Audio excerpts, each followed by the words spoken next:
Selain packing baju dan barang-barang yang dibutuhkan, apa saja ya yang diperlukan untuk berangkat ke Australia? Perkenalkan, nama saya Nura, yang akan membagikan informasi yang edukatif dan menarik sehingga kita bisa belajar bersama-sama ya. Di video ini saya akan share 5 tips apa saja yang perlu dipersiapkan untuk keberangkatan ke Australia. Keep watching. Tips pertama dari saya adalah persiapkan dokumen ya. Dokumen ini mencakup dua hal ya, yaitu dokumen perjalanan dan dokumen urusan. Dokumen perjalanan itu mencakup visa dan paspor. Jadi kalau kamu belum punya paspor, kamu apply dulu. Kalau kamu sudah punya paspor, kamu bisa apply visa, yang mana adalah dokumen yang valid untuk masuk ke Australia. Kalau kamu nggak punya dokumen perjalanan ini, maka kamu nggak bisa masuk ke Australia. Nah, kemudian dokumen yang lainnya adalah dokumen urusan, yang mana berkaitan dengan visa kamu. Kalau misalkan kamu punya visa work and holiday, berarti kamu mengurus urusan terkait dengan apply pekerjaan. Kayak misalnya kamu perlu CV ya, yang perlu kamu persiapkan di Indonesia. Jadi supaya kamu nggak wasting time ya ketika kamu datang ke Australia. Jadi semuanya udah ready, kamu tinggal submit aja gitu ya. Dan bahkan kalau misalnya kamu udah submit sekalipun di Indonesia, kamu bisa tinggal interview aja gitu loh. Nah, sebelumnya saya pernah bikin video ya mengenai teknik dan format yang baik dan benar dalam pembuatan CV yang bisa kamu tonton di sini ya. Nah, di sana saya share gimana caranya ngebikin CV dengan Australian Standard. Nah, kemudian kalau kamu tujuannya student ya, jadi kamu bisa urus dokumen yang terkait dengan sekolahnya. Jadi ini tergantung visanya apa. Persiapan tips yang kedua yaitu terkait fisik yang sehat dan kuat ya.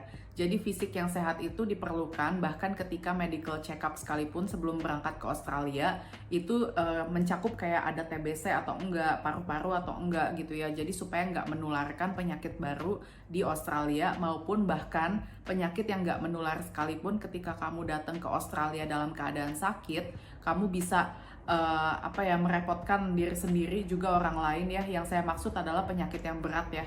Jadi juga bisa menambah bebannya tenaga kesehatan yang ada di Australia. Jadi sebisa mungkin memiliki fisik yang sehat dan juga kuat ya. Jadi sehat juga nggak cukup ya, karena most likely ketika kamu bekerja di Australia dengan student visa atau misalkan work and holiday, faktanya adalah kamu bekerja banyak sekali menggunakan fisik ya, terutama kalau kamu kerjanya di perkebunan atau misalkan bahkan restoran sekalipun ya, kayak chef atau misalkan waiter, waitress, itu kan kamu akan banyak berdiri ya, kamu akan banyak jalan-jalan, angkat-angkat gitu ya.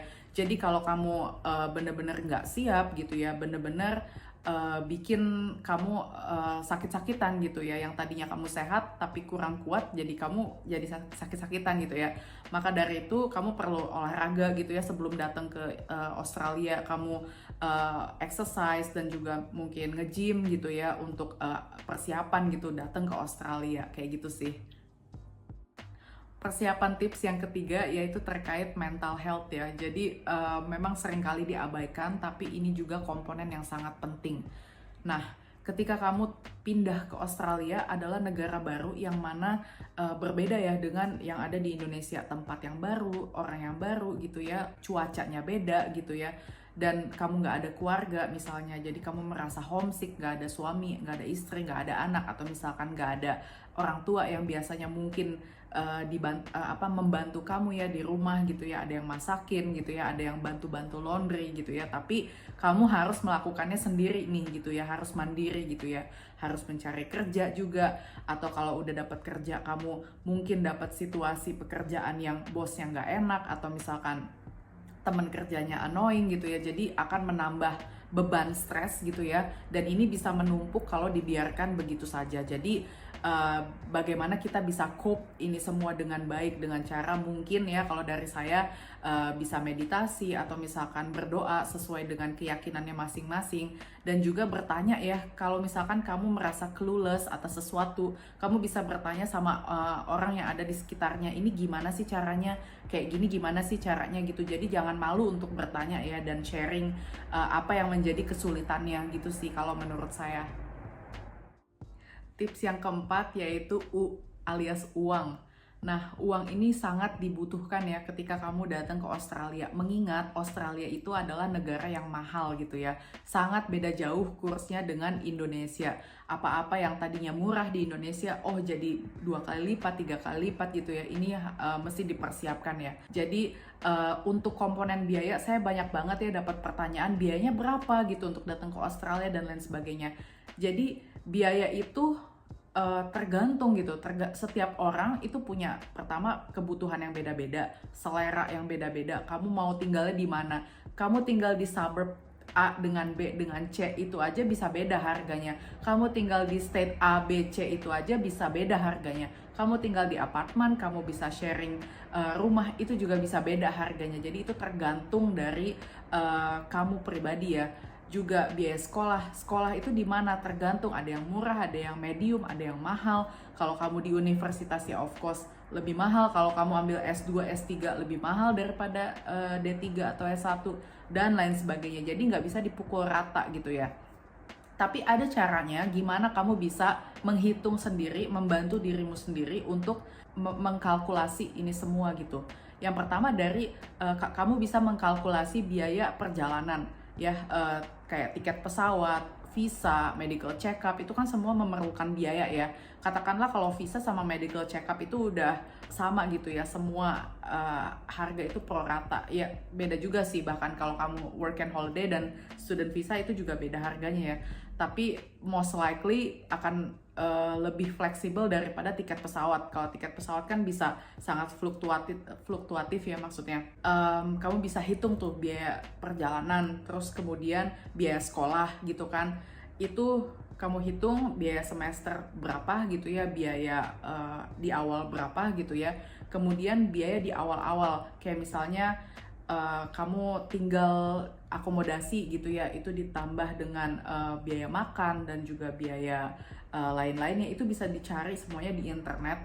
Dan itu setelah kamu punya totalnya gitu ya, kamu kalikan 3 alias 3 bulan ya, kamu punya uang yang cukup di bank untuk persiapan kalau kenapa-napa gitu, jaga-jaga gitu. Jadi kamu punya uang jaga-jaga kalau sakit, atau uang jaga-jaga kalau misalnya nggak dapat pekerjaan atau kesulitan yang mendapat pekerjaan gitu ya, dan lain-lain yang bisa kamu merasa aman gitu ya. Kemudian perlu juga punya insurance, yang mana kalau kamu misalkan sakit ya berarti kamu bisa insurance kamu bisa membantu dan kamu bisa bayar di sisanya saja gitu ya, premi yang tidak ada di premi asuransi kayak gitu sih. Tips yang terakhir yaitu mengenai skills atau bakat ya. Jadi sebisa mungkin kalau kamu punya lebih dari satu bakat, that would be awesome, that would be great. Jadi kalau misalnya kamu bisa haircut gitu ya, punya pengalaman gunting rambut yang profesional, itu bakalan jadi nilai tambah ya. Kamu bisa menjahit misalnya, kamu bisa jagain anak, atau misalkan kerja di restoran, kerja jadi barista gitu ya. Kamu sudah pernah ngambil course di Indonesia sebagai barista, atau misalkan kerja-kerja di kedai kopi, kamu paham ya dengan pengetahuan kopi itu seperti apa gitu ya. Itu benar-benar bakalan jadi value yang bagus banget untuk bekerja di Australia. Nah, ketika kamu masukin skills kamu di CV itu sebisa mungkin ya kamu punya pengalaman tersebut dan bikin kamu jadi lebih pede gitu ya untuk apply ke pekerjaan yang berikutnya. Tapi kalaupun kamu nggak punya pengalaman ya, kamu nggak usah bohong gitu ya di CV, karena ketika kamu melakukan trial dan ternyata kamu nggak bisa apa-apa, itu kan jadinya malu banget ya, karena di CV kamu bilangnya bisa, kamu punya gitu ya pengalamannya, tapi ternyata enggak gitu kan, itu bisa malu-maluin banget. Nah, jadi untuk mencegah hal tersebut, kamu persiapkan nih di Indonesia, apa ya pekerjaan yang akan saya apply di Australia, dan apa skills yang akan saya asah gitu ya sebelum saya datang ke Australia. Misalnya kamu suka kopi ya, berarti kamu coba gitu ya, asah dulu itu sebelum datang ke Australia. Atau misalkan desain, konstruksi, dan lain-lain. Banyak banget ya, kayak gitu sih. Semua tips yang saya bagikan itu sama-sama penting ya, jadi urutan nomor itu nggak ada yang lebih penting atau yang nggak penting. Terima kasih buat kamu yang udah nonton, kamu bisa like, subscribe, komen juga ya. Jadi kalau kamu punya pertanyaan, kamu bisa kirim komen, jadi biar membantu yang lain juga ya untuk bisa sama-sama support di situ ya. Dan kemudian kamu juga bisa follow Instagram saya di @nura.lami. Oke deh, have a nice day and see you in another videos. Bye!